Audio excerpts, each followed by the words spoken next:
Good morning student. अज का साडा topic है पाठ योजना। सब तो पहला पाठ योजना का अर्थ। पाठ योजना दो शब्दों के मेल तो बनया है, पाठ अते योजना, जिस का अर्थ पाठ योजना की तैयारी है। पाठ योजना अजिही हुंदी है जिस विच अध्यापक ने यह तय करना हुंदा है कि किहड़ा विषा किवें अते किस तरह पढ़ाया जाए अते उस लई लोड़ींदी समग्री का किस तरह संगठन किया जाए। भाव यह है कि जदों क्लास दे विच टीचर ने जाना है तो वह सारिया चीज़ों को पहला ही अपनी कापी के उत्ते नोट कर लेंदा है जो उन्हें क्लास विच बच्चों को जाके दसनिया है। उन्होंने कहते हैं पाठ योजना।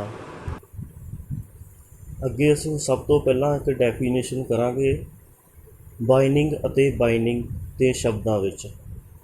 इन्होंने कहा है कि रोज़ाना पाठ योजना उद्देशां नूं परिभाषित करती है अते विषा समग्री की चोण ते इस दी तरतीब अते विधियां बारे क्रियावां की पेशकारी नूं निश्चित करती है।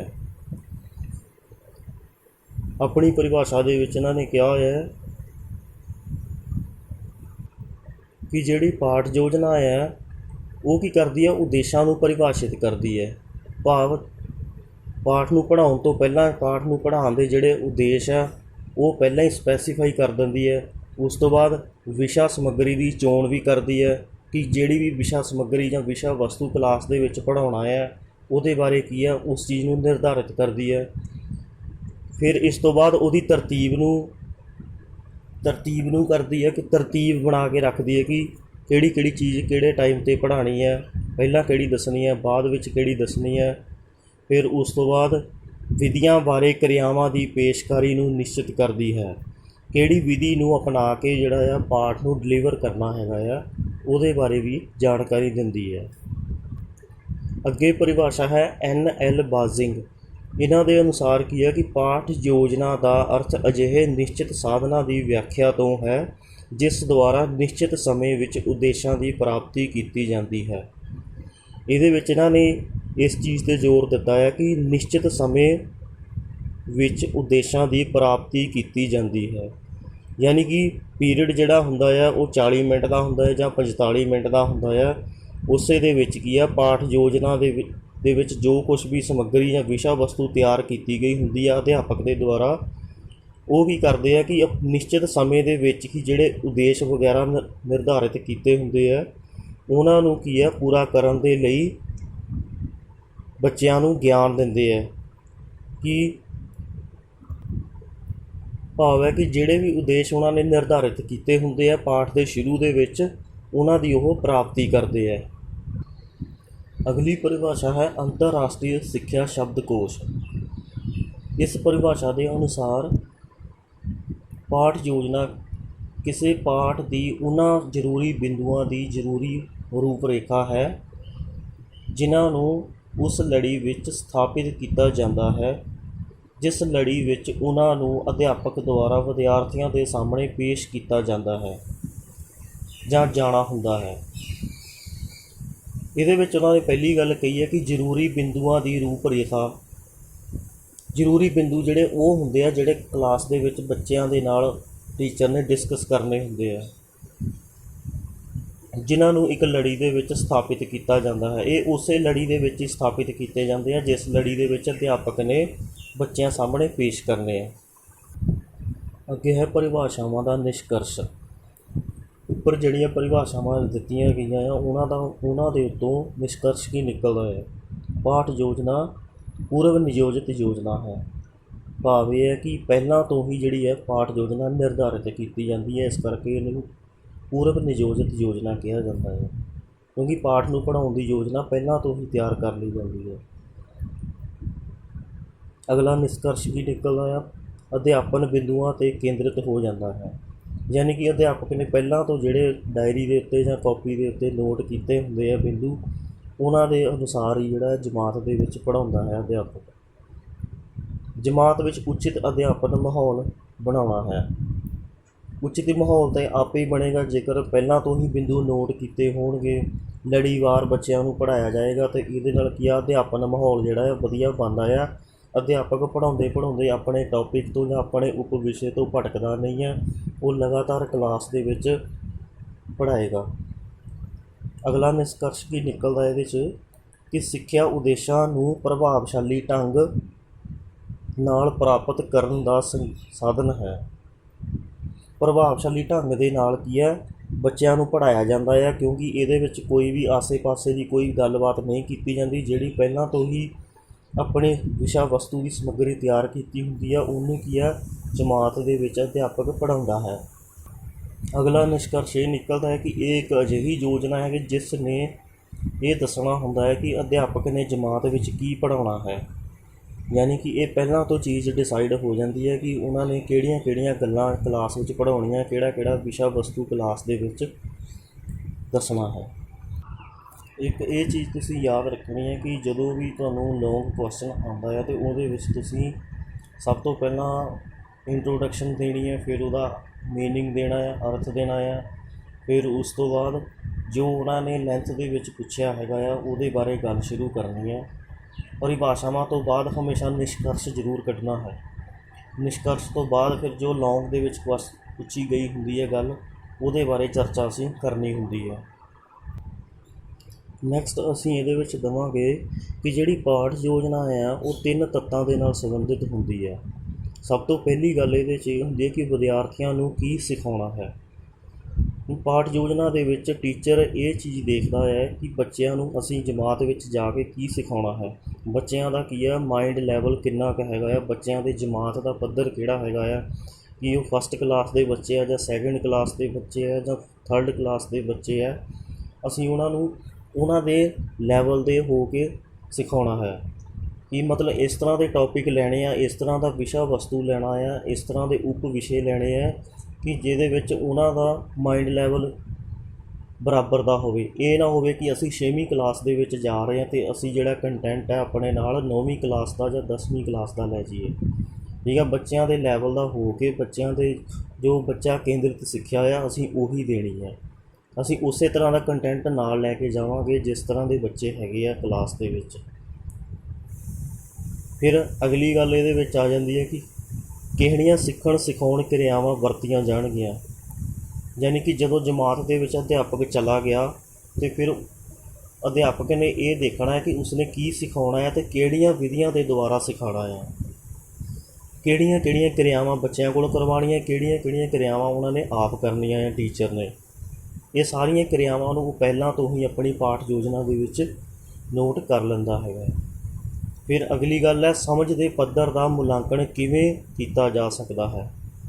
ਹੁਣ ਜਦੋਂ ਜਮਾਤ ਦੇ ਵਿੱਚ ਪੜ੍ਹਾਇਆ ਗਿਆ, ਜੋ ਵੀ ਪੜ੍ਹਾਇਆ ਗਿਆ ਆ ਉਹ ਜਿਹੜੀ ਆ ਬੱਚਿਆਂ ਦੀ ਸਮਝ ਨੂੰ ਜਾਣਨ ਦੇ ਲਈ ਮੁਲਾਂਕਣ ਜਿਹੜਾ ਕਰਨਾ ਆ ਉਹ ਟੀਚਰ ਨੇ ਕਿਵੇਂ ਕਰਨਾ ਹੈ, ਇਸ ਪੱਧਰ ਨੂੰ ਵੀ ਕੀ ਆ ਉਹਦੇ ਵਿੱਚ ਐਡ ਕੀਤਾ ਜਾਂਦਾ ਹੈ ਪਾਠ ਯੋਜਨਾ ਦੇ ਵਿੱਚ। ਉਹ ਸਾਰੀਆਂ ਰਣਨੀਤੀਆਂ ਨੂੰ ਪਹਿਲਾਂ ਹੀ ਆਪਣੀ ਪਾਠ ਯੋਜਨਾ ਦੇ ਵਿੱਚ ਨੋਟ ਕਰ ਲੈਂਦਾ ਹੈ ਕਿ ਉਸਨੇ ਬੱਚਿਆਂ ਦੇ ਕੋਲੋਂ ਪ੍ਰਸ਼ਨ ਪੁੱਛਣੇ ਆ ਜਾਂ ਹੋਰ ਕਿਹੜੇ ਤਰੀਕੇ ਦੇ ਨਾਲ ਬੱਚਿਆਂ ਦੀ ਜਿਹੜੀ ਸਮਝ ਦਾ ਆ ਮੁਲਾਂਕਣ ਕਰਨਾ ਹੈ ਕਿ ਬੱਚਿਆਂ ਨੂੰ ਕਿੰਨੀ ਪਾਠ ਦੇ ਵਿੱਚ ਜੋ ਵੀ ਉਹਨਾਂ ਨੂੰ ਪੜ੍ਹਾਇਆ ਗਿਆ ਹੈ ਉਹ ਉਹਨਾਂ ਨੂੰ ਕਿੰਨਾ ਕੁ ਸਮਝ ਆਇਆ ਅਤੇ ਕਿੰਨਾ ਸਮਝ ਨਹੀਂ ਆਇਆ। ਭਾਵ ਇਹ ਹੈ ਕਿ ਜਮਾਤ ਦੇ ਵਿੱਚ ਅਧਿਆਪਕ ਬੱਚਿਆਂ ਦੇ ਸਮਝ ਦੇ ਪੱਧਰ ਨੂੰ ਜਾਣਨ ਦੇ ਲਈ ਉਹਨਾਂ ਕੋਲ ਪ੍ਰਸ਼ਨ ਪੁੱਛ ਸਕਦਾ ਹੈ, ਖਾਲੀ ਥਾਵਾਂ ਭਰਾ ਕੇ ਦੇਖ ਸਕਦਾ ਹੈ ਜਾਂ ਸਹੀ ਗਲਤ ਦੇ ਪ੍ਰਸ਼ਨ ਪੁੱਛ ਸਕਦਾ ਵੀ ਇਹ ਸਹੀ ਹੈ ਜਾਂ ਗਲਤ ਹੈ। ਤੋ ਇਹਨਾਂ ਚੀਜ਼ਾਂ ਦੇ ਨਾਲ ਕੀ ਹੈ ਬੱਚਿਆਂ ਦਾ ਮੁਲਾਂਕਣ ਜਮਾਤ ਦੇ ਵਿੱਚ ਕਰ ਸਕਦਾ ਆ। ਔਰ ਇਹ ਜਿਹੜੀ ਪਹਿਲਾਂ ਹੀ ਰਣਨੀਤੀ ਹੁੰਦੀ ਆ ਪਹਿਲਾਂ ਹੀ ਪਾਠ ਯੋਜਨਾ ਦੇ ਵਿੱਚ ਨੋਟ ਕਰ ਲਈ ਜਾਂਦੀ ਹੈ। ਨੈਕਸਟ ਇਹਦੇ ਵਿੱਚ ਹੈਗਾ ਹੈ ਕਿ ਪਾਠ ਯੋਜਨਾ ਦੀ ਲੋੜ ਅਤੇ ਮਹੱਤਤਾ, need and importance of lesson plan. ਸਭ ਤੋਂ ਪਹਿਲੀ ਇੰਪੋਰਟੈਂਸ ਹੈ ਇਹਦੀ ਨਿਸ਼ਚਿਤ ਉਦੇਸ਼ਾਂ ਦੀ ਪ੍ਰਾਪਤੀ। ਹੁਣ ਜਦੋਂ ਟੀਚਰ ਕਲਾਸ ਦੇ ਵਿੱਚ ਜਾਂਦੇ ਆ ਪੜ੍ਹਾਉਣ ਵਾਸਤੇ, ਉਹ ਆਪਣੀ ਪਾਠ ਯੋਜਨਾ ਦੇ ਵਿੱਚ ਪਹਿਲਾਂ ਹੀ ਉਦੇਸ਼ਾਂ ਨੂੰ ਨਿਰਧਾਰਿਤ ਕਰਦੇ ਆ ਕਿ ਅਸੀਂ ਇਸ ਪਾਠ ਨੂੰ ਪੜ੍ਹਾ ਕੇ ਕਿਹੜੇ ਕਿਹੜੇ ਜਿਹੜੇ ਓਬਜੈਕਟਿਵ ਹੈ ਅਚੀਵ ਕਰਨੇ ਆ। ਉਹ ਜਿੱਦਾਂ ਸਾਡੇ ਹੈਗੇ ਆ ਵਿਸ਼ੇਸ਼ ਉਦੇਸ਼ ਜਿਹਨੂੰ ਆਪਾਂ ਸਪੈਸੀਫਿਕ ਓਬਜੈਕਟਿਵ ਕਹਿੰਦੇ ਆ, ਫਿਰ ਸਧਾਰਨ ਉਦੇਸ਼ ਜਿਹਨੂੰ ਅਸੀਂ ਜਨਰਲ ਓਬਜੈਕਟਿਵ ਕਹਿੰਦੇ ਆ। ਇਹ ਸਾਰੇ ਉਦੇਸ਼ ਜਿਹੜੇ ਆ ਇਹਨਾਂ ਦੀ ਪ੍ਰਾਪਤੀ ਵਾਸਤੇ ਅਲੱਗ-ਅਲੱਗ ਤਰ੍ਹਾਂ ਦਾ ਕੰਟੈਂਟ ਲੈ ਕੇ ਜਾਂਦੇ ਆ ਜਾਂ ਹਰ ਤਰ੍ਹਾਂ ਦਾ ਗਿਆਨ ਲੈ ਕੇ ਜਾਂਦੇ ਆ ਕਿ ਹਰ ਤਰ੍ਹਾਂ ਦੇ ਪਾਸਿਓਂ ਬੱਚਿਆਂ ਨੂੰ ਗਿਆਨ ਮਿਲੇ, ਉਹਨਾਂ ਨੂੰ ਮਤਲਬ ਨੌਲੇਜ ਮਿਲੇ, ਬੱਚਿਆਂ ਦਾ ਗਿਆਨਾਤਮਕ ਪੱਧਰ ਵਧੇ, ਉਹਨਾਂ ਦੀ ਸਮਝ ਵਧੇ।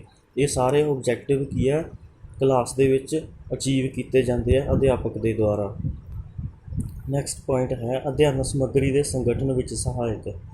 ਭਾਵ ਇਹ ਹੈ ਕਿ ਅਧਿਆਪਕ ਨੇ ਜਿਹੜੀ ਵਿਸ਼ਾ ਵਸਤੂ ਦੀ ਸਮੱਗਰੀ ਕਲਾਸ ਦੇ ਵਿੱਚ ਸਮਝਾਉਣੀ ਹੁੰਦੀ ਹੈ ਉਹਨੂੰ ਕੀ ਹੈ ਇਕੱਠਾ ਕਰਨਾ ਜਾਂ ਅਲੱਗ-ਅਲੱਗ ਕਿਤਾਬਾਂ ਤੋਂ ਪੜ੍ਹ ਕੇ ਆਪਣੀ ਪਾਠ ਯੋਜਨਾ ਦੇ ਵਿੱਚ ਸ਼ਾਮਿਲ ਕਰਨਾ ਅਤੇ ਬਾਅਦ ਵਿੱਚ ਬੱਚਿਆਂ ਦੇ ਸਾਹਮਣੇ ਉਸ ਗਿਆਨ ਨੂੰ ਰੱਖਣਾ। ਕਿਉਂਕਿ ਅਧਿਆਪਕ ਨੇ ਜਮਾਤ ਦੇ ਵਿੱਚ ਵਿਦਿਆਰਥੀਆਂ ਸਾਹਮਣੇ ਜਿਹੜੇ ਸੰਕਲਪ ਅਤੇ ਧਾਰਨਾਵਾਂ ਦੱਸਣੀਆਂ ਆ ਉਹਨਾਂ ਨੂੰ ਪਾਠ ਯੋਜਨਾ ਦੇ ਵਿੱਚ ਪਹਿਲਾਂ ਤੋਂ ਹੀ ਲਿਖ ਲੈਂਦਾ ਹੈ, ਪਹਿਲਾਂ ਤੋਂ ਹੀ ਉਹਦਾ ਸੰਗਠਨ ਕਰਕੇ ਰੱਖ ਲੈਂਦਾ ਹੈ ਅਤੇ ਜਦੋਂ ਜਮਾਤ ਦੇ ਵਿੱਚ ਪੜ੍ਹਾਉਣ ਜਾਂਦੇ ਆ ਤਾਂ ਉਹ ਬੱਚਿਆਂ ਦੇ ਸਾਹਮਣੇ ਪੇਸ਼ ਕਰ ਦਿੰਦੇ ਆ ਉਸੇ ਹੀ ਵਿਸ਼ਾ ਵਸਤੂ ਨੂੰ। ਔਰ ਜਿਹੜੀ ਇਹ ਵਿਸ਼ਾ ਵਸਤੂ ਦੀ ਸਮੱਗਰੀ ਹੁੰਦੀ ਹੈ ਇਹ ਅਧਿਆਪਕ ਦੇ ਦੁਆਰਾ ਬਹੁਤ ਹੀ ਈਜ਼ੀ ਵੋਕੈਬਲਰੀ ਦੇ ਵਿੱਚ ਤਿਆਰ ਕੀਤੀ ਜਾਂਦੀ ਹੈ ਤਾਂ ਕਿ ਬੱਚਿਆਂ ਨੂੰ ਪ੍ਰੋਪਰ ਤਰੀਕੇ ਦੇ ਨਾਲ ਕਲਾਸ ਦੇ ਵਿੱਚ ਸਮਝਾਈ ਜਾ ਸਕੇ ਔਰ ਬੱਚਿਆਂ ਦੀ ਸਮਝ ਵਿੱਚ ਆ ਸਕੇ। ਨੈਕਸਟ ਪੁਆਇੰਟ ਹੈ ਅਧਿਆਪਨ ਵਿਧੀਆਂ ਦੀ ਚੋਣ। ਹੁਣ ਜਿਹੜੀ ਪਾਠ ਯੋਜਨਾ ਅਧਿਆਪਕ ਦੇ ਦੁਆਰਾ ਤਿਆਰ ਕੀਤੀ ਗਈ ਹੁੰਦੀ ਹੈ ਅਧਿਆਪਕ ਨੇ ਪਹਿਲਾਂ ਤੋਂ ਹੀ ਇਹ ਚੀਜ਼ ਨਿਰਧਾਰਿਤ ਕੀਤੀ ਹੁੰਦੀ ਹੈ ਕਿ ਬੱਚਿਆਂ ਨੂੰ ਕਿਹੜੀ ਵਿਧੀ ਦੇ ਦੁਆਰਾ ਬੱਚਿਆਂ ਨੂੰ ਆਪਣਾ ਵਿਸ਼ਾ ਵਸਤੂ ਪੜ੍ਹਾਉਣਾ ਹੈ। ਮਤਲਬ ਕਿ ਉਸਨੇ ਜਿਹੜਾ ਵਿਸ਼ਾ ਵਸਤੂ ਲਿਆ ਆ ਉਹਨੇ ਉਦਾਹਰਨਾਂ ਸਹਿਤ ਵਿਆਖਿਆ ਕਰਨੀ ਹੈ ਉਹਦੀ, ਜਾਂ ਫਿਰ ਉਹਨੇ ਪ੍ਰਸ਼ਨ ਉੱਤਰ ਵਿਧੀ ਅਪਣਾਉਣੀ ਹੈ। ਮਤਲਬ ਕਿ ਬੱਚਿਆਂ ਦੇ ਨਾਲ ਪ੍ਰਸ਼ਨ ਪੁੱਛਣੇ ਅਤੇ ਬਾਅਦ ਵਿੱਚ ਉਹਦੇ ਆਨਸਰ ਲੈਣੇ। ਫਿਰ ਉਸ ਤੋਂ ਬਾਅਦ ਚਰਚਾ ਵਿਧੀ ਅਪਣਾਉਣੀ ਹੈ ਜਾਂ ਉਹਨੇ ਲੈਕਚਰ ਮੈਥਡ ਅਪਣਾਉਣਾ ਹੈ। ਇਹ ਚੀਜ਼ ਨੂੰ ਉਹ ਪਹਿਲਾਂ ਹੀ ਡਿਸਾਈਡ ਕਰ ਲੈਂਦਾ ਹੈ ਕਿ ਉਸਨੇ ਕਿਹੜੀ ਵਿਧੀ ਦੇ ਨਾਲ ਪੜ੍ਹਾਉਣਾ ਹੈ। ਇਸ ਤੋਂ ਇਲਾਵਾ ਅਧਿਆਪਕ ਦੇ ਦੁਆਰਾ ਕਲਾਸ ਦੇ ਵਿੱਚ ਵਾਦ ਵਿਵਾਦ ਵਿਧੀ ਵੀ ਅਪਣਾਈ ਜਾ ਸਕਦੀ ਹੈ, ਬਲੈਕ ਬੋਰਡ ਵਿਧੀ ਵੀ ਅਪਣਾਈ ਜਾ ਸਕਦੀ ਹੈ ਕਿ ਬਲੈਕ ਬੋਰਡ ਦੇ ਉੱਤੇ ਬੱਚਿਆਂ ਨੂੰ ਕੁਝ ਸਮਝਾਉਣਾ ਹੋਵੇ ਫਿਰ ਉਹ ਬਲੈਕ ਬੋਰਡ ਦੀ ਵਰਤੋਂ ਕਰੇਗਾ। ਅਗਰ ਉਪ ਵਿਸ਼ੇ ਦੇ ਅਨੁਸਾਰ ਇਹ ਲੋੜ ਹੈ ਕਿ ਬੱਚਿਆਂ ਦੇ ਵਿੱਚ ਕਿਸੇ ਟੌਪਿਕ ਦੇ ਉੱਤੇ ਕਿਸੇ ਵਿਸ਼ੇ ਦੇ ਉੱਤੇ ਵਾਦ ਵਿਵਾਦ ਕਰਵਾਇਆ ਜਾਵੇ ਅਤੇ ਉਹ ਬੱਚਿਆਂ ਦੇ ਵਿੱਚ ਵਾਦ ਵਿਵਾਦ ਵੀ ਕਰਵਾ ਸਕਦਾ ਹੈ। ਤਾਂ ਇਹ ਸਾਰੀਆਂ ਕੀ ਹੈ ਵਿਧੀਆਂ ਨੇ ਅਧਿਆਪਨ ਦੀਆਂ। ਅਗਲਾ ਪੁਆਇੰਟ ਹੈ ਜੀ ਸਮੇਂ ਦੀ ਬੱਚਤ। ਜਦੋਂ ਅਧਿਆਪਕ ਪਹਿਲਾਂ ਤੋਂ ਹੀ ਆਪਣੀ ਪਾਠ ਯੋਜਨਾ ਤਿਆਰ ਕਰ ਲੈਂਦਾ ਆ ਉਹਦੇ ਨਾਲ ਕੀ ਹੁੰਦਾ ਹੈ ਕਿ ਜਦੋਂ ਕਲਾਸ ਦੇ ਵਿੱਚ ਆਪਣੇ ਨੋਟਸ ਲੈ ਜਾਂਦੇ ਆ ਜਾਂ ਪਾਠ ਯੋਜਨਾ ਟੀਚਰ ਲੈ ਜਾਂਦੇ ਆ ਅਤੇ ਉਹ ਕੀ ਹੈ ਕਿ ਜਮਾਤ ਦੇ ਵਿੱਚ ਜੋ ਉਹਨਾਂ ਨੇ ਪੁਆਇੰਟਸ ਨੋਟ ਕੀਤੇ ਹੁੰਦੇ ਆ, ਜੋ ਵਿਸ਼ਾ ਸਮੱਗਰੀ ਉਹਨਾਂ ਨੇ ਤਿਆਰ ਕੀਤੀ ਹੁੰਦੀ ਹੈ ਉਸੇ ਨੂੰ ਹੀ ਉਹ ਬੱਚਿਆਂ ਦੇ ਸਾਹਮਣੇ ਪੇਸ਼ ਕਰਦੇ ਆ। ਨਾ ਕਿ ਉਹ ਜੇਕਰ ਇਹ ਵਾਲੀ ਸਮੱਗਰੀ ਟੀਚਰ ਦੇ ਕੋਲ ਨਾ ਹੋਵੇ ਅਤੇ ਫਿਰ ਟੀਚਰ ਕੀ ਆ ਕਿ ਹੋਰ ਆਸੇ ਪਾਸੇ ਦੀਆਂ ਗੱਲਾਂ ਮਾਰਦੇ ਆ ਜਾਂ ਫਿਰ ਬੱਚਿਆਂ ਦੇ ਨਾਲ ਹੋਰ ਗੱਲਾਂ ਕਰਕੇ ਟਾਈਮ ਪਾਸ ਕਰਦੇ ਆ ਅਤੇ ਇਹਦੇ ਨਾਲ ਕੀ ਆ ਕਿ ਬੱਚਿਆਂ ਦਾ ਨੁਕਸਾਨ ਨਹੀਂ ਹੁੰਦਾ। ਸੋ ਸਮੇਂ ਦੀ ਬੱਚਤ ਹੋ ਜਾਂਦੀ ਹੈ। ਪਹਿਲਾਂ ਹੀ ਜਿਹੜਾ ਆ ਵਿਸ਼ਾ ਵਸਤੂ ਨਿਰਧਾਰਿਤ ਕਰ ਲਿਆ ਜਾਂਦਾ ਹੈ ਕਿ ਜਿਹੜਾ ਕਿ ਬੱਚਿਆਂ ਦੇ ਸਾਹਮਣੇ ਜਾ ਕੇ ਪੇਸ਼ ਕਰਨਾ ਹੁੰਦਾ ਹੈ, ਬੱਚਿਆਂ ਨੂੰ ਸਮਝਾਉਣਾ ਹੁੰਦਾ ਆ, ਉਹ ਪਹਿਲਾਂ ਤੋਂ ਹੀ ਨਿਰਧਾਰਿਤ ਕਰ ਲੈਂਦੇ ਆ। ਸੋ ਇਹਦੇ ਨਾਲ ਕੀ ਆ ਕਿ ਬੱਚਿਆਂ ਦਾ ਅਤੇ ਟੀਚਰ ਦਾ ਜਿਹੜਾ ਆ ਸਮਾਂ ਖਰਾਬ ਨਹੀਂ ਹੁੰਦਾ ਔਰ ਬੱਚਿਆਂ ਨੂੰ ਜਿੰਨੇ ਵੀ 40 ਮਿੰਟ ਹੁੰਦੇ ਆ ਜਾਂ 45 ਮਿੰਟ ਪੀਰੀਅਡ ਦੇ ਹੁੰਦੇ ਆ ਉਹਦੇ ਵਿੱਚ ਉਹਨਾਂ ਨੂੰ ਸਿਰਫ ਗਿਆਨ ਹੀ ਦਿੱਤਾ ਜਾਂਦਾ ਹੈ। ਇਸ ਤੋਂ ਇਲਾਵਾ ਕਿ ਜਿਹੜੇ ਪੁਆਇੰਟ ਟੀਚਰ ਨੇ ਆਪਣੇ ਲੈਸਨ ਪਲਾਨ ਦੇ ਵਿੱਚ ਜਾਂ ਪਾਠ ਯੋਜਨਾ ਦੇ ਵਿੱਚ ਨੋਟ ਕੀਤੇ ਹੁੰਦੇ ਆ ਉਹਨਾਂ ਨੂੰ ਹੀ ਬੱਚਿਆਂ ਦੇ ਸਾਹਮਣੇ ਪੇਸ਼ ਕਰਦਾ ਹੈ। ਬੱਚਿਆਂ ਨੂੰ ਹੋਰ ਗੱਲਾਂ ਵਾਲੇ ਪਾਸੇ ਨਹੀਂ ਜਾਣ ਦਿੰਦਾ, ਉਹ ਸਿਰਫ ਗਿਆਨ ਵਾਲੇ ਪਾਸੇ ਹੀ ਉਹਨਾਂ ਨੂੰ ਤੋਰ ਕੇ ਰੱਖਦਾ ਹੈ ਤਾਂ ਕਿ ਬੱਚੇ ਉਸ ਦੇ ਪਾਠ ਦੇ ਨਾਲ ਉਸ ਦੇ ਜਿਹੜਾ ਵਿਸ਼ਾ ਵਸਤੂ ਆ ਉਸ ਦੇ ਨਾਲ ਜੁੜੇ ਰਹਿਣ। ਤਾਂ ਬੱਚਿਆਂ ਦਾ ਇਹਦੇ ਨਾਲ ਕੋਈ ਵੀ ਸਮਾਂ ਖਰਾਬ ਨਹੀਂ ਹੁੰਦਾ। ਅਧਿਆਪਕ ਦੀ ਇਸ ਵਿਸ਼ਾ ਵਸਤੂ ਦੇ ਨਾਲ ਪੂਰੀ ਤਰ੍ਹਾਂ ਲਗਾਤਾਰਤਾ ਬਣੀ ਰਹਿੰਦੀ ਹੈ। ਅਗਲਾ ਪੁਆਇੰਟ ਹੈ ਸੰਪੂਰਨਤਾ ਅਤੇ ਪ੍ਰਭਾਵਸ਼ੀਲਤਾ। ਹੁਣ ਇਹਦੇ ਵਿੱਚ ਕੀ ਹੈ ਕਿ ਪਾਠ ਯੋਜਨਾ ਦੇ ਵਿੱਚ ਟੀਚਰ ਨੇ ਪਹਿਲਾਂ ਤੋਂ ਹੀ ਸਾਰੀ ਸਮੱਗਰੀ ਤਿਆਰ ਕੀਤੀ ਹੁੰਦੀ ਹੈ। ਉਹਦੇ ਵਿੱਚ ਜਿਹੜੇ ਪੁਆਇੰਟਸ ਉਹਨੇ ਬੱਚਿਆਂ ਦੇ ਨਾਲ ਡਿਸਕਸ ਕਰਨੇ ਹੁੰਦੇ ਆ ਉਹ ਪਹਿਲਾਂ ਤੋਂ ਹੀ ਉਹਨਾਂ ਨੇ ਮਿਹਨਤ ਕਰਕੇ ਲੱਭੇ ਹੁੰਦੇ ਆ ਦੂਸਰੀਆਂ ਕਿਤਾਬਾਂ ਦੇ ਉੱਤੋਂ ਜਾਂ ਹੋਰ ਕਿਸੇ ਚੀਜ਼ ਦੇ ਉੱਤੋਂ। ਉਹਨਾਂ ਨੂੰ ਕੀ ਆ ਪਹਿਲਾਂ ਤੋਂ ਹੀ ਮੇਨਟੇਨ ਵਿਸ਼ਾ ਵਸਤੂ ਨੂੰ ਕਰ ਲਿਆ ਜਾਂਦਾ ਹੈ ਅਤੇ ਫਿਰ ਉਹੀ ਬੱਚਿਆਂ ਦੇ ਸਾਹਮਣੇ ਪੇਸ਼ ਕੀਤਾ ਜਾਂਦਾ ਹੈ। ਟੀਚਰ ਨੇ ਵੀ ਇਹਦੇ ਵਿੱਚ ਆਪਣੇ ਭਰਪੂਰ ਗਿਆਨ ਦਾ ਜਿਹੜਾ ਆ ਵਰਤੋਂ ਕੀਤੀ ਹੁੰਦੀ ਹੈ। ਉਹਦੇ ਨਾਲ ਕੀ ਹੈ ਕਿ ਜਿਹੜਾ ਅਧਿਆਪਕ ਹੈ ਉਹ ਆਪਣੇ ਉਪ ਵਿਸ਼ੇ ਤੋਂ ਭਟਕਦਾ ਨਹੀਂ ਹੈ। ਜੋ ਵੀ ਚੀਜ਼ ਉਹਨੇ ਜਮਾਤ ਦੇ ਵਿੱਚ ਸਮਝਾਉਣੀ ਆ ਉਸ ਦੇ ਨਾਲ ਉਹ ਬਣਿਆ ਰਹਿੰਦਾ ਹੈ, ਜਿਸ ਨਾਲ ਉਸ ਦੇ ਲੈਕਚਰ ਦੇ ਵਿੱਚ ਪ੍ਰਭਾਵਸ਼ੀਲਤਾ ਬਣੀ ਰਹਿੰਦੀ ਹੈ ਅਤੇ ਬੱਚੇ ਕੀ ਹੈ ਅਧਿਆਪਕ ਦੀ ਗੱਲ ਨੂੰ ਧਿਆਨ ਦੇ ਨਾਲ ਸੁਣਦੇ ਰਹਿੰਦੇ ਆ। ਅਧਿਆਪਕ ਹੈ ਜੋ ਪਾਠ ਯੋਜਨਾ ਦੇ ਵਿੱਚ ਜਿਹੜੇ ਪੁਆਇੰਟ ਲਿਖੇ ਹੁੰਦੇ ਆ ਉਹਨਾਂ ਨੂੰ ਲਗਾਤਾਰ ਲਗਾਤਾਰ ਪੜ੍ਹਾਏਗਾ। ਨੈਕਸਟ ਪੁਆਇੰਟ ਹੈ ਆਤਮ ਵਿਸ਼ਵਾਸ ਵਿੱਚ ਮਦਦਗਾਰ। ਇਹਦੇ ਨਾਲ ਕੀ ਹੈ ਕਿ ਜਦੋਂ ਪਾਠ ਯੋਜਨਾ ਤਿਆਰ ਕਰਕੇ ਕਲਾਸ ਦੇ ਵਿੱਚ ਅਧਿਆਪਕ ਲੈ ਕੇ ਜਾਂਦੇ ਆ ਅਤੇ ਉਹ ਕੀ ਹੈ ਕਿ ਆਪਣਾ ਜਿਹੜਾ ਵਿਸ਼ਾ ਵਸਤੂ ਹੈ ਉਹ ਲਗਾਤਾਰ ਪੜ੍ਹਾਉਂਦੇ ਜਾਂਦੇ ਆ, ਕਿਉਂਕਿ ਉਹਨਾਂ ਦੇ ਕੋਲ ਪਹਿਲਾਂ ਤੋਂ ਹੀ ਵਿਸ਼ਾ ਸਮੱਗਰੀ ਜਿਹੜੀ ਹੈ ਤਿਆਰ ਹੁੰਦੀ ਹੈ ਔਰ ਵਿਸ਼ਾ ਸਮੱਗਰੀ ਦੇ ਅਕੋਰਡਿੰਗ ਹੀ ਉਹ ਲਗਾਤਾਰ ਆਪਣੇ ਵਿਸ਼ਾ ਵਸਤੂ ਨੂੰ ਪੜ੍ਹਾਉਂਦੇ ਹੈ। ਜੇਕਰ ਪਾਠ ਯੋਜਨਾ ਪਹਿਲਾਂ ਤੋਂ ਹੀ ਤਿਆਰ ਹੋਏਗੀ ਉਹਦੇ ਨਾਲ ਭਾਵੇਂ ਟੀਚਰ ਹੋਵੇ ਚਾਹੇ ਪਿਊਪਲ ਟੀਚਰ ਹੋਵੇ, ਉਹ ਕੀ ਹੈ ਕਿ ਆਪਣੇ ਵਿਸ਼ੇ ਤੋਂ ਜਾਂ ਆਪਣੇ ਉਪ ਵਿਸ਼ੇ ਤੋਂ ਭਟਕਦੇ ਨਹੀਂ ਆ, ਉਹ ਲਗਾਤਾਰ ਕੀ ਆ ਆਪਣੇ ਵਿਸ਼ੇ ਨੂੰ ਪੜ੍ਹਾਉਂਦੇ ਆ। ਇਹਦੇ ਨਾਲ ਕੀ ਹੈ ਕਿ ਪਿਊਪਲ ਟੀਚਰ ਹੋਵੇ ਚਾਹੇ ਟੀਚਰ ਹੋਵੇ, ਉਹਦਾ ਜਿਹੜਾ ਆ ਆਤਮ ਵਿਸ਼ਵਾਸ ਬਣਿਆ ਰਹਿੰਦਾ ਆ। ਉਸ ਨੂੰ ਕਲਾਸ ਦੇ ਵਿੱਚ ਇਹ ਡਰ ਨਹੀਂ ਹੁੰਦਾ ਕਿ ਉਹ ਹੁਣ ਨੈਕਸਟ ਟਾਈਮ ਕੀ ਪੜ੍ਹਾਏਗਾ।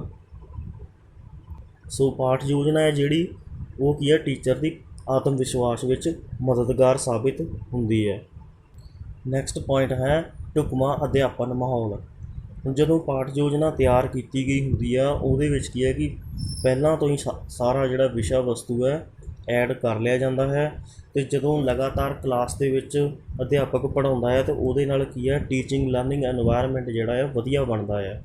ਉਹ ਬੱਚੇ ਜਿਹੜੇ ਆ ਆਪਸ ਵਿੱਚ ਗੱਲਬਾਤ ਨਹੀਂ ਕਰਦੇ ਜਾਂ ਕਿਸੇ ਹੋਰ ਤਰ੍ਹਾਂ ਦੀ ਸ਼ਰਾਰਤ ਨਹੀਂ ਕਰਦੇ, ਉਹ ਅਧਿਆਪਕ ਦੀ ਗੱਲ ਨੂੰ ਹੀ ਧਿਆਨ ਦੇ ਨਾਲ ਸੁਣਦੇ ਆ, ਕਿਉਂਕਿ ਲਗਾਤਾਰ ਰੂਪ ਦੇ ਵਿੱਚ ਅਧਿਆਪਕ ਦੇ ਦੁਆਰਾ ਜਿਹੜਾ ਵਿਸ਼ਾ ਵਸਤੂ ਨੂੰ ਪੜ੍ਹਾਇਆ ਜਾ ਰਿਹਾ ਹੁੰਦਾ ਹੈ।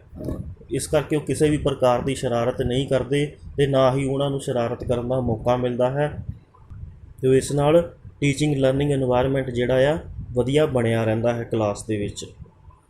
ਨੈਕਸਟ ਪੁਆਇੰਟ ਹੈ ਕਰਮਬੱਧ ਅਧਿਆਪਨ ਜਾਂ ਲੜੀਵਾਰ ਗਿਆਨ।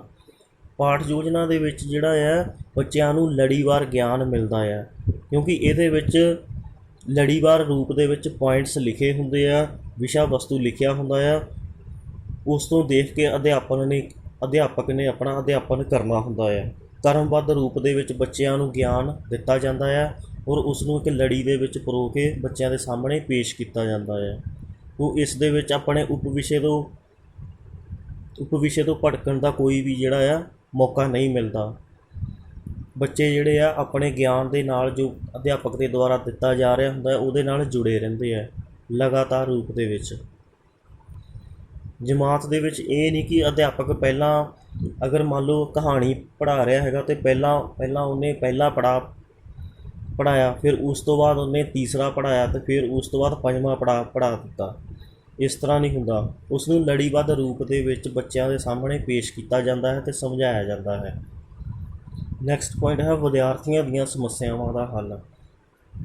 ਪਾਠ ਯੋਜਨਾ ਜਿਹੜੀ ਤਿਆਰ ਕੀਤੀ ਗਈ ਹੁੰਦੀ ਆ ਬੱਚਿਆਂ ਦੇ ਲੈਵਲ 'ਤੇ ਤਿਆਰ ਕੀਤੀ ਗਈ ਹੁੰਦੀ ਆ, ਉਹਦੇ ਵਿੱਚ ਕਿਸੇ ਵੀ ਤਰ੍ਹਾਂ ਦੇ ਔਖੇ ਸ਼ਬਦ ਜਾਂ ਔਖੇ ਵਾਕ ਨਹੀਂ ਲਿਖੇ ਜਾਂਦੇ ਜਿਹੜੇ ਕਿ ਬੱਚਿਆਂ ਨੂੰ ਸਮਝ ਨਾ ਆਉਣ, ਅਤੇ ਇਸ ਕਰਕੇ ਅਧਿਆਪਕ ਦੇ ਦੁਆਰਾ ਉਹੀ ਸ਼ਬਦਾਂ ਨੂੰ ਸ਼ਾਮਿਲ ਕੀਤਾ ਜਾਂਦਾ ਹੈ, ਉਹੀ ਵਾਕਾਂ ਨੂੰ ਸ਼ਾਮਿਲ ਕੀਤਾ ਜਾਂਦਾ ਹੈ ਜਿਹੜੇ ਵਿਦਿਆਰਥੀਆਂ ਨੂੰ ਸਮਝ ਵਿੱਚ ਆ ਸਕਣ। ਸੋ ਇਸ ਤੋਂ ਇਲਾਵਾ ਅਧਿਆਪਕ ਦੇ ਦੁਆਰਾ ਜਿਹੜੇ ਬੱਚਿਆਂ ਦਾ ਆਪਸੀ ਵਖਰੇਵਾਂ ਹੁੰਦਾ ਹੈ, ਚਾਹੇ ਉਹ ਦਿਮਾਗੀ ਪੱਧਰ ਦਾ ਹੋਵੇ ਚਾਹੇ ਉਹ ਸਰੀਰਕ ਪੱਧਰ ਦਾ ਹੋਵੇ, ਉਸ ਨੂੰ ਧਿਆਨ ਵਿੱਚ ਰੱਖ ਕੇ ਵਿਸ਼ਾ ਸਮੱਗਰੀ ਜਿਹੜੀ ਹੈ ਤਿਆਰ ਕੀਤੀ ਜਾਂਦੀ ਹੈ। ਅਤੇ ਵਿਸ਼ੇ ਦੀ ਔਖਿਆਈ ਨੂੰ ਵੀ ਇਹਦੇ ਵਿੱਚ ਧਿਆਨ ਵਿੱਚ ਰੱਖਿਆ ਜਾਂਦਾ ਹੈ ਕਿ ਵਿਸ਼ਾ ਜਿਹੜਾ ਔਖਾ ਆ ਉਸ ਨੂੰ ਕਿਸ ਤਰੀਕੇ ਦੇ ਨਾਲ ਬੱਚਿਆਂ ਦੇ ਸਾਹਮਣੇ ਪੇਸ਼ ਕਰਨਾ ਆ। ਸੋ ਇਸ ਚੀਜ਼ ਦਾ ਵੀ ਜਿਹੜਾ ਆ ਅਧਿਆਪਕ ਦੇ ਦੁਆਰਾ ਧਿਆਨ ਰੱਖਿਆ ਜਾਂਦਾ ਆ। ਬੱਚਿਆਂ ਨੂੰ ਕਿਹੜੇ ਵਿਸ਼ੇ ਦੇ ਵਿੱਚ ਕਿਹੜੇ ਟੌਪਿਕ ਦੇ ਵਿੱਚ ਕਿਹੜੀ ਸਮੱਸਿਆ ਆ ਸਕਦੀ ਹੈ, ਟੀਚਰ ਨੂੰ ਇਹਦਾ ਗਿਆਨ ਪਹਿਲਾਂ ਤੋਂ ਹੀ ਹੋਣਾ ਚਾਹੀਦਾ ਹੈ ਔਰ ਟੀਚਰ ਨੂੰ ਉਸ ਟੌਪਿਕ ਦੇ ਰਿਗਾਰਡਿੰਗ ਉਸ ਵਿਸ਼ੇ ਦੇ ਰਿਗਾਰਡਿੰਗ ਪਹਿਲਾਂ ਤੋਂ ਹੀ ਸਮੱਸਿਆ ਦਾ ਹੱਲ ਕਰਕੇ ਆਪਣੇ ਵਿਸ਼ਾ ਸਮੱਗਰੀ ਦੇ ਵਿੱਚ ਉਸ ਨੂੰ ਐਡ ਕਰਨਾ ਚਾਹੀਦਾ ਹੈ। ਸੋ ਇਸ ਦੇ ਨਾਲ ਬੱਚਿਆਂ ਦੇ ਗਿਆਨ ਪ੍ਰਾਪਤੀ ਦੇ ਵਿੱਚ ਕੋਈ ਵੀ ਰੁਕਾਵਟ ਨਹੀਂ ਹੁੰਦੀ, ਕਿਉਂਕਿ ਅਧਿਆਪਕ ਦੇ ਦੁਆਰਾ ਪਹਿਲਾਂ ਹੀ ਵਿਸ਼ਾ ਸਮੱਗਰੀ ਨੂੰ ਮੋਡੀਫਾਈ ਕਰਕੇ ਉਹਦੇ ਵਿੱਚ ਐਡ ਕਰ ਲਿਆ ਜਾਂਦਾ ਹੈ ਪਾਠ ਯੋਜਨਾ ਦੇ ਵਿੱਚ, ਜਿਸ ਦੇ ਨਾਲ ਕੋਈ ਵੀ ਬੱਚੇ ਨੂੰ ਜਿਹੜੀ ਆ ਦਿੱਕਤ ਨਹੀਂ ਆਉਂਦੀ ਕੋਈ ਵੀ ਚੀਜ਼ ਯਾਦ ਰੱਖਣ ਦੇ ਵਿੱਚ। ਅਗਲਾ ਪੁਆਇੰਟ ਹੈ ਅਧਿਆਪਕਾਂ ਅਤੇ ਵਿਦਿਆਰਥੀਆਂ ਦੀਆਂ ਕਿਰਿਆਵਾਂ ਦਾ ਨਿਰਧਾਰਣ। ਹੁਣ ਪਾਠ ਯੋਜਨਾ ਦੇ ਵਿੱਚ ਅਧਿਆਪਕ ਕੀ ਕਰਦੇ ਨੇ ਕਿ ਜੋ ਕਿਰਿਆਵਾਂ ਉਹਨਾਂ ਨੇ ਜਮਾਤ ਵਿੱਚ ਜਾ ਕੇ ਕਰਨੀਆਂ ਆ ਉਹਨਾਂ ਨੂੰ ਪਹਿਲਾਂ ਹੀ ਨੋਟ ਕਰ ਲੈਂਦੇ ਆ, ਅਤੇ ਜੋ ਕਿਰਿਆਵਾਂ ਉਹਨਾਂ ਨੇ ਵਿਦਿਆਰਥੀਆਂ ਕੋਲੋਂ ਕਰਵਾਉਣੀਆਂ ਆ ਉਹਨਾਂ ਨੂੰ ਵੀ ਉਹ ਪਹਿਲਾਂ ਹੀ ਨੋਟ ਕਰ ਲੈਂਦੇ ਆ, ਜਿਹਦੇ ਨਾਲ ਉਹਨਾਂ ਨੇ ਆਪਣਾ ਵਿਸ਼ਾ ਵਸਤੂ ਜਿਹੜਾ ਹੈ ਸਮਝਾਉਣਾ ਹੁੰਦਾ ਹੈ ਕਿ ਵਿਦਿਆਰਥੀ ਜਮਾਤ ਦੇ ਵਿੱਚ ਇਹ ਕਰਨਗੇ ਉਹ ਕਰਨਗੇ। ਤੇ ਉਹ ਆਪਣੇ ਆਪ ਨੂੰ ਵੀ ਇਹ ਚੀਜ਼ ਨੋਟ ਕਰਕੇ ਰੱਖਦੇ ਆ ਕਿ ਅਸੀਂ ਬੱਚਿਆਂ ਕੋਲੋਂ ਕਿਹੜੀਆਂ ਚੀਜ਼ਾਂ ਕਰਵਾ ਕੇ ਦੇਖਣੀਆਂ ਕਿ ਤਾਂ ਕਿ ਬੱਚਿਆਂ ਨੂੰ ਜਿਹੜਾ ਵਿਸ਼ਾ ਵਸਤੂ ਹੈ ਸਮਝ ਆ ਸਕੇ ਤੇ ਉਹਨਾਂ ਨੂੰ ਸੰਕਲਪ ਜਾਂ ਧਾਰਨਾ ਬਾਰੇ ਗਿਆਨ ਹੋ ਸਕੇ। ਅਗਲਾ ਪੁਆਇੰਟ ਹੈ ਵਿਦਿਆਰਥੀਆਂ ਦੇ ਪੂਰਵ ਗਿਆਨ ਦੀ ਪਰਖ। ਪਾਠ ਯੋਜਨਾ ਦੇ ਵਿੱਚ ਅਧਿਆਪਕ ਦੇ ਦੁਆਰਾ ਇਹ ਪਹਿਲਾਂ ਹੀ ਪ੍ਰਸ਼ਨ ਲਿਖ ਲਏ ਜਾਂਦੇ ਆ ਕਿ ਬੱਚਿਆਂ ਦਾ ਜਿਹੜਾ ਪੂਰਵ ਗਿਆਨ ਦੀ ਪਰਖ ਹੈ ਕਿਵੇਂ ਕਰਨੀ ਹੈ, ਯਾਨੀ ਕਿ ਜੋ ਉਹਨਾਂ ਨੇ ਉਪ ਵਿਸ਼ਾ ਪੜ੍ਹਾਉਣਾ ਹੈ ਉਹਦੇ ਰਿਗਾਰਡਿੰਗ ਉਹਨੇ ਪਹਿਲਾਂ ਤੋਂ ਹੀ ਕੁਐਸਚਨ ਪੁੱਛਣੇ ਆ ਕਿ ਉਹ ਇਸ ਵਿਸ਼ੇ ਬਾਰੇ ਉਪ ਵਿਸ਼ੇ ਬਾਰੇ ਪਹਿਲਾਂ ਤੋਂ ਕਿੰਨੀ ਕੁ ਜਾਣਕਾਰੀ ਰੱਖਦੇ ਆ। ਸੋ ਇਹਦੇ ਨਾਲ ਕੀ ਹੁੰਦਾ ਕਿ ਬੱਚਿਆਂ ਨੂੰ ਉਪ ਵਿਸ਼ੇ ਦੇ ਨਾਲ ਜੋੜਨ ਦੇ ਲਈ ਇੱਕ ਮੌਕਾ ਮਿਲ ਜਾਂਦਾ ਹੈ ਕਿ ਬੱਚੇ ਜਿਹੜੇ ਆ ਉਪ ਵਿਸ਼ੇ ਦੇ ਨਾਲ ਪੂਰੀ ਤਰ੍ਹਾਂ ਜੁੜ ਜਾਣ ਕਿ ਪਹਿਲਾਂ ਤੋਂ ਉਹਨਾਂ ਨੂੰ ਕਿੰਨੀ ਜਾਣਕਾਰੀ ਹੈਗੀ ਆ ਅਤੇ ਹੁਣ ਉਹ ਅੱਗੇ ਉਸ ਟੌਪਿਕ ਦੇ ਬਾਰੇ ਹੋਰ ਜ਼ਿਆਦਾ ਗਿਆਨ ਪ੍ਰਾਪਤ ਕਰਨਗੇ। ਪੂਰਵ ਗਿਆਨ ਦੀ ਪਰਖ ਕਰਨ ਦੇ ਨਾਲ ਬੱਚੇ ਕੀ ਆ ਉਸ ਟੌਪਿਕ ਦੇ ਨਾਲ ਜੁੜ ਜਾਂਦੇ ਆ ਅਤੇ ਅਧਿਆਪਕ ਨੂੰ ਵੀ ਆਪਣੇ ਜਿਹੜਾ ਆ ਉਪ ਵਿਸ਼ੇ ਦਾ ਵਿਕਾਸ ਕਰਨ ਦਾ ਮੌਕਾ ਮਿਲ ਜਾਂਦਾ ਹੈ। ਨੈਕਸਟ ਪੁਆਇੰਟ ਹੈਗਾ ਹੈ ਅਧਿਆਪਕ ਦਾ ਮਾਰਗਦਰਸ਼ਕ। ਪਾਠ ਯੋਜਨਾ ਕੀ ਕਰਦੀ ਹੈ ਕਿ ਅਧਿਆਪਕ ਦਾ ਮਾਰਗਦਰਸ਼ਕ ਬਣਦੀ ਹੈ ਕਿ ਉਹਨੇ ਇੱਕ ਚੀਜ਼ ਤੋਂ ਬਾਅਦ ਦੂਸਰੀ ਕਿਹੜੀ ਚੀਜ਼ ਪੜ੍ਹਾਉਣੀ ਹੈ ਅਤੇ ਇਸ ਚੀਜ਼ ਬਾਰੇ ਉਸ ਨੂੰ ਅੱਗੇ ਤੋਂ ਅੱਗੇ ਕੀ ਹੈ ਮਾਰਗਦਰਸ਼ਨ ਕਰਦੀ ਹੈ। ਯਾਨੀ ਕਿ ਪਹਿਲਾਂ ਇੱਕ ਪੁਆਇੰਟ ਪੜ੍ਹਾਤਾ, ਫਿਰ ਦੂਸਰਾ ਪੁਆਇੰਟ ਪੜ੍ਹਾਤਾ, ਫਿਰ ਤੀਸਰਾ ਪੁਆਇੰਟ ਪੜ੍ਹਾਤਾ। ਉਹਨੂੰ ਕਿਸੇ ਵੀ ਆਪਣੇ ਉਪ ਵਿਸ਼ੇ ਤੋਂ ਆਸੇ ਪਾਸੇ ਭਟਕਣ ਨਹੀਂ ਦਿੰਦੀ, ਉਹਦਾ ਜਿਹੜਾ ਆ ਆਤਮ ਵਿਸ਼ਵਾਸ ਨੂੰ ਬਣਾਈ ਰੱਖਦੀ ਹੈ ਅਤੇ ਉਹਦਾ ਜਿਹੜਾ ਮਾਰਗਦਰਸ਼ਨ ਹੈ ਉਹ ਅੱਗੇ ਤੋਂ ਅੱਗੇ ਕਰਦੀ ਰਹਿੰਦੀ ਹੈ ਪਾਠ ਯੋਜਨਾ। ਨੈਕਸਟ ਪੁਆਇੰਟ ਹੈ ਜ਼ਿਆਦਾ ਉਦਾਹਰਨਾਂ ਦੀ ਵਰਤੋਂ। ਹੁਣ ਪਾਠ ਯੋਜਨਾ ਦੇ ਵਿੱਚ ਕੀ ਹੈ ਕਿ ਵਿਸ਼ਾ ਵਸਤੂ ਨੂੰ ਸਮਝਾਉਣ ਦੇ ਲਈ ਅਧਿਆਪਕ ਜ਼ਿਆਦਾ ਤੋਂ ਜ਼ਿਆਦਾ ਉਦਾਹਰਨਾਂ ਦੀ ਵਰਤੋਂ ਵੀ ਕਰਦੇ ਹੈ। ਹੁਣ ਅੱਗੇ ਕੀ ਹੈ ਕਿ ਜਦੋਂ ਵਿਸ਼ਾ ਵਸਤੂ ਅਸੀਂ ਪੜ੍ਹਨਾ ਹੈ ਉਹ ਜਾਂ ਤਾਂ ਸੌਖਾ ਹੋ ਸਕਦਾ ਹੈ ਜਾਂ ਤਾਂ ਉਹ ਔਖਾ ਹੋ ਸਕਦਾ ਹੈ। ਅਗਰ ਔਖਾ ਮਟੀਰੀਅਲ ਹੈ, ਔਖੇ ਟੌਪਿਕ ਨੇ ਅਤੇ ਉਸ ਨੂੰ ਅਲੱਗ-ਅਲੱਗ ਉਦਾਹਰਨਾਂ ਦੇ ਨਾਲ ਬੱਚਿਆਂ ਨੂੰ ਸਮਝਾਇਆ ਜਾ ਸਕਦਾ ਹੈ ਜੋ ਕਿ ਪਾਠ ਯੋਜਨਾ ਦੇ ਵਿੱਚ ਪਹਿਲਾਂ ਹੀ ਨਿਰਧਾਰਿਤ ਕਰ ਲਈਆਂ ਗਈਆਂ ਹੁੰਦੀਆਂ ਨੇ। ਉਹ ਜਿਹੜੀਆਂ ਉਦਾਹਰਨਾਂ ਨੂੰ ਵਰਤ ਕੇ ਅਸੀਂ ਕੀ ਕਰਨਾ ਹੈ ਕਿ ਬੱਚਿਆਂ ਨੂੰ ਸੰਕਲਪ ਦੀ ਜਾਣਕਾਰੀ ਦੇਣੀ ਹੁੰਦੀ ਹੈ ਤਾਂ ਕਿ ਬੱਚਿਆਂ ਨੂੰ ਉਸ ਧਾਰਨਾ ਬਾਰੇ ਪੂਰੀ ਤਰ੍ਹਾਂ ਗਿਆਨ ਹੋ ਜਾਵੇ। ਜਮਾਤ ਦੇ ਵਿੱਚ ਜਿੰਨਾ ਜ਼ਿਆਦਾ ਅਸੀਂ ਉਦਾਹਰਨਾਂ ਦੀ ਵਰਤੋਂ ਕਰਾਂਗੇ ਉਨੀ ਹੀ ਜ਼ਿਆਦਾ ਬੱਚਿਆਂ ਨੂੰ ਸੰਕਲਪ ਦੇ ਰਿਗਾਰਡਿੰਗ ਜ਼ਿਆਦਾ ਸਮਝ ਲੱਗੇਗੀ। ਨੈਕਸਟ ਪੁਆਇੰਟ ਹੈ ਕਿ ਉਪ ਵਿਸ਼ੇ ਵਿੱਚ ਮੁਹਾਰਤ। ਜਦੋਂ ਟੀਚਰ ਕਲਾਸ ਦੇ ਵਿੱਚ ਜਾ ਕੇ ਪੜ੍ਹਾਉਂਦੇ ਆ ਅਤੇ ਉਹ ਪਾਠ ਯੋਜਨਾ ਦੀ ਮਦਦ ਦੇ ਨਾਲ ਵਿਸ਼ਾ ਵਸਤੂ ਨੂੰ ਬੱਚਿਆਂ ਸਾਹਮਣੇ ਪੇਸ਼ ਕਰਦੇ ਆ ਅਤੇ ਉਹਨਾਂ ਦੀ ਜਿਹੜੀ ਆ ਉਪ ਵਿਸ਼ੇ ਦੇ ਵਿੱਚ ਮੁਹਾਰਤ ਜਿਹੜੀ ਆ ਬਣੀ ਰਹਿੰਦੀ ਹੈ ਕਿਉਂਕਿ ਪਾਠ ਯੋਜਨਾ ਦੇ ਵਿੱਚ ਜੋ ਵਿਸ਼ਾ ਵਸਤੂ ਲੈ ਲਿਆ ਗਿਆ ਹੁੰਦਾ ਆ ਉਹ ਬੱਚਿਆਂ ਦੇ ਲਈ ਬਿਲਕੁਲ ਸਹੀ ਹੁੰਦਾ ਆ ਅਤੇ ਸਹੀ ਗਿਆਨ ਹੁੰਦਾ ਹੈ। ਇਹਦੇ ਨਾਲ ਕੀ ਹੈ ਕਿ ਟੀਚਰ ਜਿਹੜੇ ਆ ਆਪਣੇ ਉਪ ਵਿਸ਼ੇ ਤੋਂ ਆਸੇ ਪਾਸੇ ਨਹੀਂ ਭਟਕਦੇ, ਉਹ ਲਗਾਤਾਰ ਹੀ ਬੱਚਿਆਂ ਸਾਹਮਣੇ ਗਿਆਨ ਨੂੰ ਪੇਸ਼ ਕਰਦੇ ਆ ਅਤੇ ਸੰਕਲਪ ਅਤੇ ਧਾਰਨਾਵਾਂ ਦਾ ਗਿਆਨ ਲਗਾਤਾਰ ਦਿੰਦੇ ਰਹਿੰਦੇ ਆ। ਅਤੇ ਇਸ ਦੇ ਨਾਲ ਕੀ ਆ ਮੁਹਾਰਤ ਜਿਹੜੀ ਆ ਉਹਦੀ ਬਣੀ ਰਹਿੰਦੀ ਆ, ਵਿਸ਼ੇ ਤੋਂ ਭਟਕਣ ਦਾ ਜਿਹੜਾ ਆ ਕੋਈ ਵੀ ਮੌਕਾ ਪੈਦਾ ਨਹੀਂ ਹੁੰਦਾ। ਔਰ ਇਹਦੇ ਵਿੱਚ ਕੀ ਹੈ ਕਿ ਜੋ ਵੀ ਗਿਆਨ ਕਿਸੇ ਸੰਕਲਪ ਦੇ ਆਧਾਰਿਤ ਦੇਣਾ ਹੁੰਦਾ ਆ ਉਹ ਪਹਿਲਾਂ ਤੋਂ ਹੀ ਅਲੱਗ-ਅਲੱਗ ਕਿਤਾਬ ਤੋਂ ਦੇਖ ਕੇ ਜਾਂ ਕਿਸੇ ਹੋਰ ਰਸਾਲੇ ਜਾਂ ਮੈਗਜ਼ੀਨ ਤੋਂ ਦੇਖ ਕੇ ਉਸ ਨੂੰ ਪਹਿਲਾਂ ਹੀ ਇੱਕ ਜਗ੍ਹਾ 'ਤੇ ਇਕੱਤਰ ਕਰ ਲਿਆ ਜਾਂਦਾ ਹੈ, ਸੰਗਠਿਤ ਕਰ ਲਿਆ ਜਾਂਦਾ ਹੈ, ਫਿਰ ਉਹ ਬੱਚਿਆਂ ਸਾਹਮਣੇ ਜਿਹੜਾ ਵਿਸ਼ਾ ਵਸਤੂ ਹੈ ਪੇਸ਼ ਕਰ ਦਿੱਤਾ ਜਾਂਦਾ ਹੈ। ਔਰ ਇਹ ਜਿਹੜਾ ਵਿਸ਼ਾ ਵਸਤੂ ਹੁੰਦਾ ਹੈ ਆਪਣੇ ਆਪ ਦੇ ਵਿੱਚ ਸੰਪੂਰਨ ਹੁੰਦਾ ਹੈ ਅਤੇ ਸੰਗਠਿਤ ਹੁੰਦਾ ਹੈ, ਜਿਸ ਦੇ ਵਿੱਚ ਕਿਸੇ ਵੀ ਪ੍ਰਕਾਰ ਦੀ ਤਰੁੱਟੀ ਜਾਂ ਗਲਤੀ ਨਹੀਂ ਹੁੰਦੀ। ਨੈਕਸਟ ਪੁਆਇੰਟ ਹੈ ਮੁਲਾਂਕਣ ਵਿੱਚ ਸਹਾਇਤਾ। ਹੁਣ ਪਾਠ ਯੋਜਨਾ ਦੇ ਵਿੱਚ ਕੀ ਹੈ ਕਿ ਜਦੋਂ ਬੱਚਿਆਂ ਨੂੰ ਸਾਰੇ ਹੀ ਵਿਸ਼ਾ ਵਸਤੂ ਬਾਰੇ, ਵਿਸ਼ਾ ਸਮੱਗਰੀ ਬਾਰੇ ਗਿਆਨ ਦੇ ਦਿੱਤਾ ਜਾਂਦਾ ਹੈ ਅਤੇ ਲਾਸਟ ਵਿੱਚ ਕੀ ਹੈ ਕਿ ਅਧਿਆਪਕ ਨੂੰ ਉਸ ਦਾ ਮੁਲਾਂਕਣ ਕਰਨ ਦੇ ਵਿੱਚ ਵੀ ਸਹਾਇਤਾ ਮਿਲਦੀ ਹੈ ਕਿਉਂਕਿ ਪਾਠ ਯੋਜਨਾ ਦੇ ਅਖੀਰ ਵਿੱਚ ਅਧਿਆਪਕ ਨੇ ਕੋਈ ਇਹੋ ਜਿਹੀ ਰਣਨੀਤੀ ਅਪਣਾਈ ਹੁੰਦੀ ਹੈ ਜਿਸ ਦੇ ਦੁਆਰਾ ਕੀ ਆ ਉਸਨੇ ਇਹ ਦੇਖਣਾ ਹੁੰਦਾ ਹੈ ਕਿ ਬੱਚਿਆਂ ਨੂੰ ਕਿੰਨਾ ਕੁ ਸਮਝ ਆਇਆ ਹੈ। ਉਹਦੇ ਵਿੱਚ ਕੀ ਆ ਉਹਨੇ ਇਸ ਚੀਜ਼ ਨੂੰ ਨੋਟ ਕੀਤਾ ਹੁੰਦਾ ਹੈ ਪਾਠ ਯੋਜਨਾ ਦੇ ਵਿੱਚ, ਜਿਵੇਂ ਕਿ ਪ੍ਰਸ਼ਨ ਉੱਤਰ ਹੋ ਗਏ ਜਾਂ ਫਿਰ ਉਹਨਾਂ ਕੋਲ ਹੋਰ ਕਿਸੇ ਤਰ੍ਹਾਂ ਦੀਆਂ ਖਾਲੀ ਥਾਵਾਂ ਜਾਂ ਸਹੀ ਗਲਤ ਦੇ ਵਾਕ ਲਿਖੇ ਹੁੰਦੇ ਆ ਕਿ ਬੱਚਿਆਂ ਕੋਲੋਂ ਪੁੱਛਣਾ ਹੈ ਕਿ ਇਹ ਦੱਸੋ ਸਹੀ ਹੈ ਜਾਂ ਗਲਤ ਹੈ, ਜਾਂ ਫਿਰ ਇਹ ਖਾਲੀ ਜਗ੍ਹਾ ਦੇ ਵਿੱਚ ਦੱਸੋ ਵੀ ਇਹਦੇ ਵਿੱਚ ਕੀ ਆਏਗਾ, ਜਾਂ ਕੋਈ ਹੋਰ ਛੋਟੇ ਪ੍ਰਸ਼ਨ ਕਰੇਗਾ ਜਿਹਦੇ ਨਾਲ ਉਹ ਇਹ ਜਾਣਕਾਰੀ ਲਏਗਾ ਕਿ ਬੱਚਿਆਂ ਨੂੰ ਕਿੰਨੀ ਕੁ ਹੱਦ ਤੱਕ ਉਹਦੇ ਵਿਸ਼ਾ ਵਸਤੂ ਦੀ ਸਮਝ ਆਈ ਹੈ ਜਾਂ ਕਿੰਨਾ ਕੁ ਉਹਨੂੰ ਸੰਕਲਪਾਂ ਅਤੇ ਧਾਰਨਾਵਾਂ ਬਾਰੇ ਗਿਆਨ ਹੋਇਆ ਹੈ।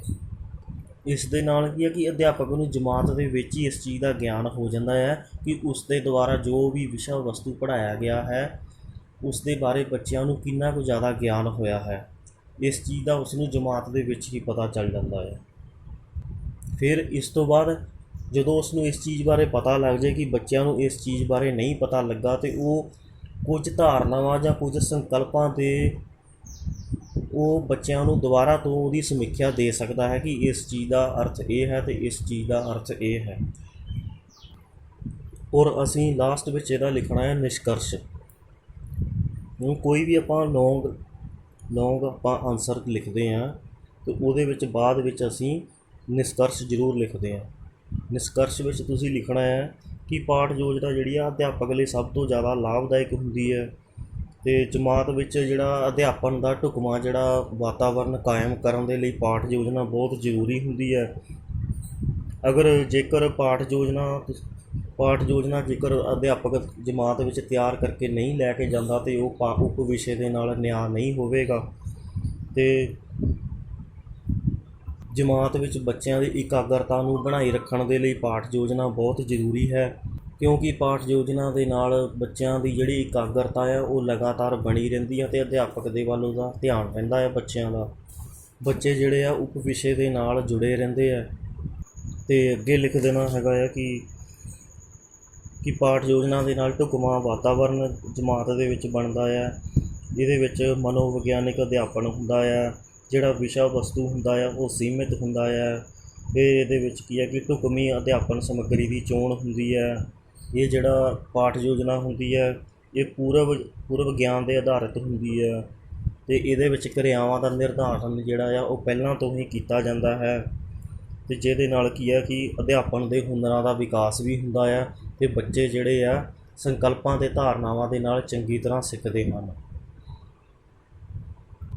ਨੈਕਸਟ ਟੌਪਿਕ ਅਸੀਂ ਕੱਲ੍ਹ ਪੜ੍ਹਾਂਗੇ।